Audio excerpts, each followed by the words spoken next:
Hi and welcome to another video. This is a very quick video. It's a video actually in response to a question I've been asked quite a few times, and that is how to display MQTT data on a web page, on a standard web page.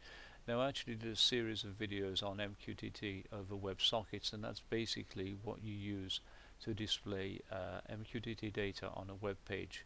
Now I'll put a link to the description, to the videos rather, in the description below, to the WebSockets videos and to the tutorial on WebSockets on the site. But now I'm just going to demonstrate that with two very simple web pages. Now I've got the web pages here. I call them Webpage Monitor and Webpage Monitor 2. One is for displaying the data and one is for actually sending the data. So rather than use an external application to send the data, I used another web page to actually send the data. Now these send data using MQTT over WebSockets. They send the data to an MQTT broker, and the other web page picks up the data from that broker. Now these web pages can be hosted on a server, so you would type in the URL of the server to get to these web pages, or you can use them locally like I'm doing here.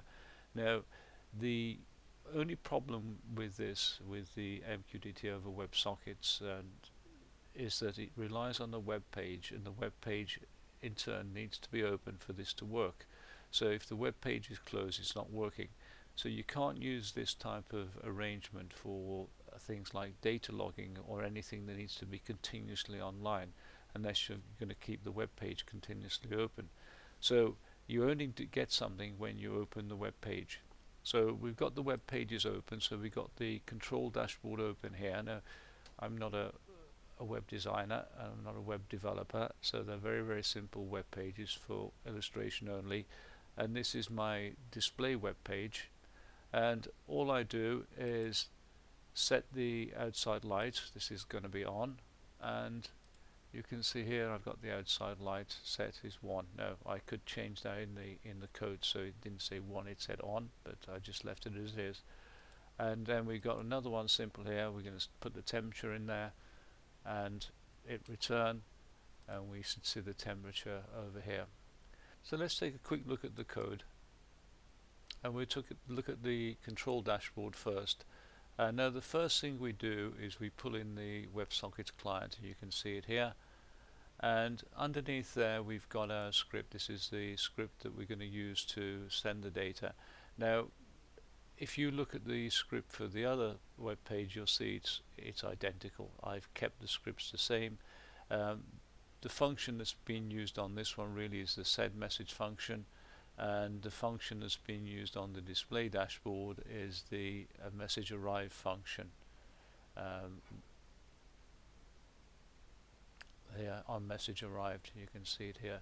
That's the one used on the display, and the one on the control is the send. But I've kept the code identical. So this is a control dashboard, just a simple table to lay out the data. We can enter our temperature in here, and we can set the switch here to turn the outside light on and off. And if I look at the code, that's right down at the bottom here. We've got a table, and you can see over here when we change it, we send a message. This is the send message function, and we send it the outside temperature. Now this is used as the topic, so I'm going to use this as a topic.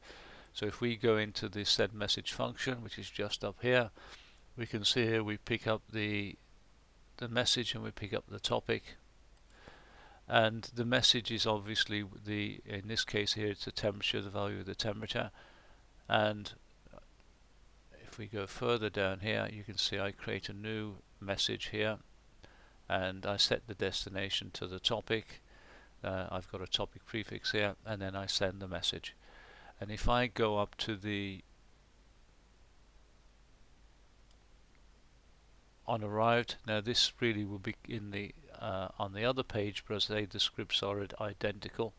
We receive the message and we pull out the topic, and if the topic is equal to our outside light, then I set this element, which is the inner HTML of the outside light here, to the value of the payload, and if it's equal to the temperature, I set this one here.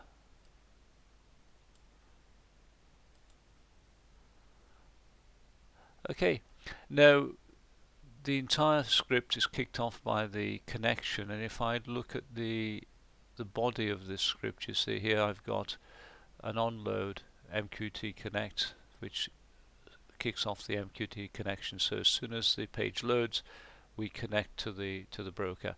Now the broker IP address and port used is actually embedded in the script, so if you're using this on your own system, then you'll need to change this. You can see they're right at the top here. There's the relevant host and port, and the topic there is there. That's what we subscribe to.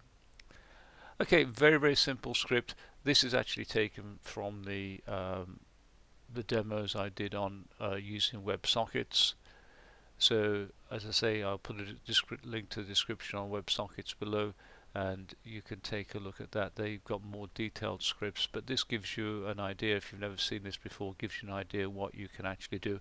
Now your web page doesn't have your web server doesn't need to support PHP or anything fancy, just a standard HTML web page, and it's the client that actually processes the JavaScript and not the server. So this can be supported on a local host, so you don't have to use a web server, or you can put it on a server. Makes no difference. Okay, so that brings me to the end of the video. If you've got any comments on the video, then please use the comment form. If you like the video, then click on the like button. And if you'd like to get notified of new videos on the channel, then you can always subscribe. And until next time, goodbye.